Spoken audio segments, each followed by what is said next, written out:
Thank you. Thank you guys for being here. My name is Randy Miller. I've been on the radio all my life. I was on Q104 here in Kansas City for about 13 years, did the morning show. I get fired a lot.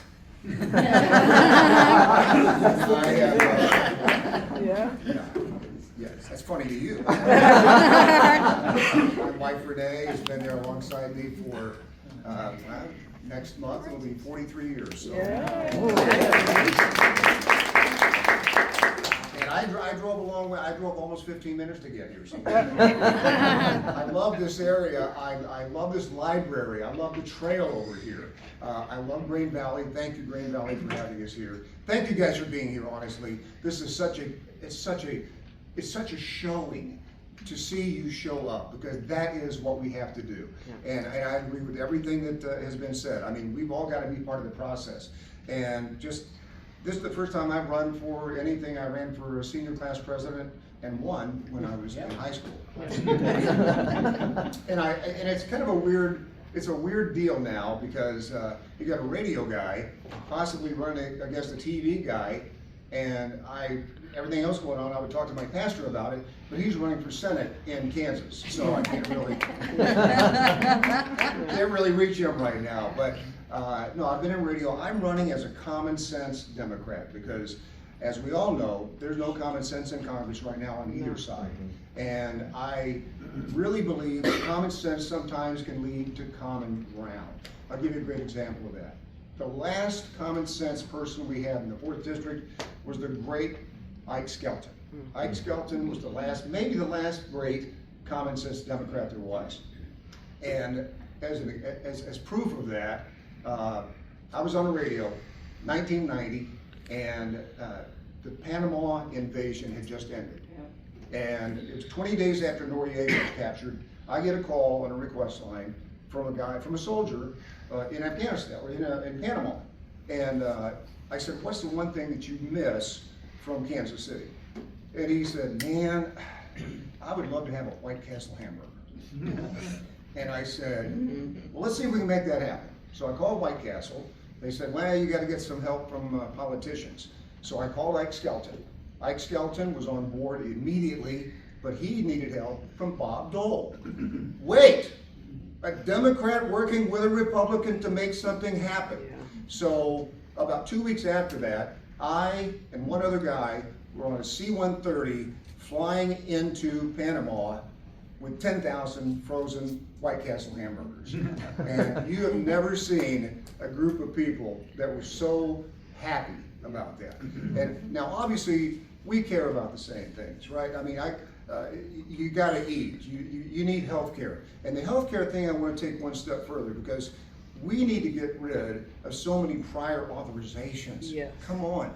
I mean, sometimes you got to get 2, 3 prior authorizations from the insurance company to get something done.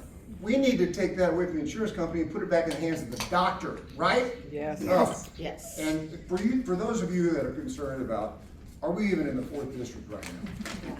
I brought a map. Yeah.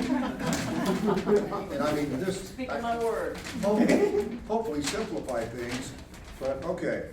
So let's start up here near Columbia, and then you go south, and then down toward Kansas City. Oh my God. And as you can see, we hit Spruce. Yeah. And everywhere imaginable. Yeah. So that's kind of the thing. I mean, we're all fighting an uphill battle here. And as far as Mark Alford is concerned, when you're in the media industry, it's a very small industry, especially in Kansas City. So I've known Mark for a while. I even had him on my podcast when he was running for the first term. And I didn't know how crazy he was then. And so I found out in very short order, and it was when he wanted to put an ICE detention center in my backyard, I said, I gotta do something. So that's why I'm running for Congress. Thank you so much for being here, and hopefully we'll have some great answers for you tonight. Thank you.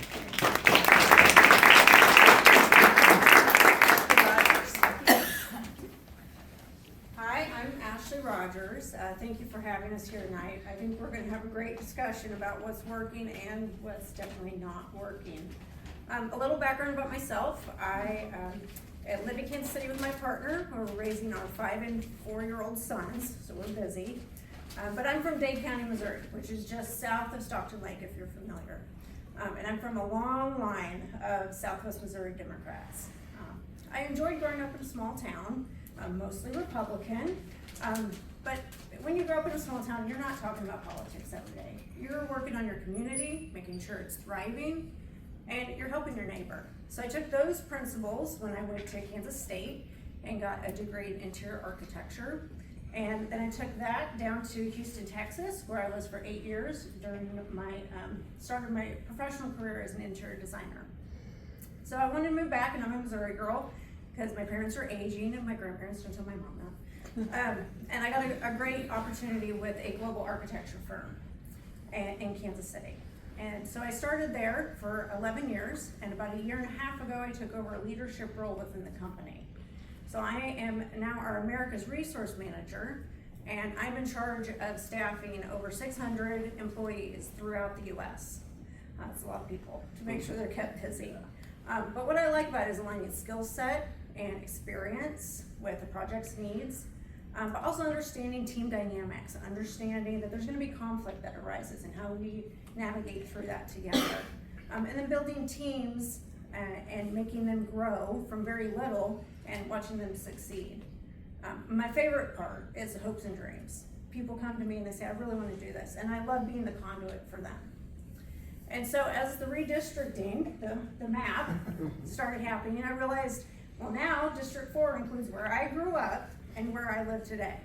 And can I take what's successful in my professional career and apply it to bridging the gap, to urban and rural, which are two different ways to approach different things, but we can bridge that gap. Can we bridge red and blue? Absolutely. And I think we're going to talk about a lot of things that we're going to approach things as Democrats. It's very much in alignment. We'll try and go quick because there'll be a lot of, yep, that, we agree. So I want to just take a minute to talk about viability and strategy for flipping a seat, because that's why I entered the race. Flip the seat. Doesn't matter whose name's on the ballot, we got to flip the seat. So that's why I'm in it. And we do that because we're going to need everyone's help. And so here's my proposal. I need everyone in this room to go back to your communities, and you need to ask your Republican friends and your neighbors, the ones you can have a conversation with. You know, we're not gonna get every vote, and we don't want every vote, we know that. But we have friends that we can have those conversations with, and I want you to ask them this one question. When you woke up this morning, what was weighing on you? And then just listen. There will be something that resonates with you that you can pick up on. And then when you pick up on that, don't lean in and lecture them and tell them about the Democratic policy and how we're going to do it. Tell them this. I share that struggle. I want to fix it with you. Your voice has a place in this campaign. This campaign puts people above corporations. This campaign is going to hold everyone accountable. It doesn't matter if you're Democrat, Republican, Independent. But I don't have all the answers. I have a very special perspective, but I need their perspective. That's how we get people in the middle to flip this seat. We're at a deficit. We've got to accept that. We've got to come to the table humble. And we got to say, we're not perfect. We're not going to do it right every time. But if we do it together, we're going to get results for everyone. So I think it's going to be great. If we could just package everybody into one candidate, we're unstoppable. And that's what I'm here. I'm here to like pull teams together. Let's get the right people with the right experience, build plans, build backup plans, build triple backup plans, get results for people. And I hope I have your vote, but I'm also hoping that we can build a team together. Thank you.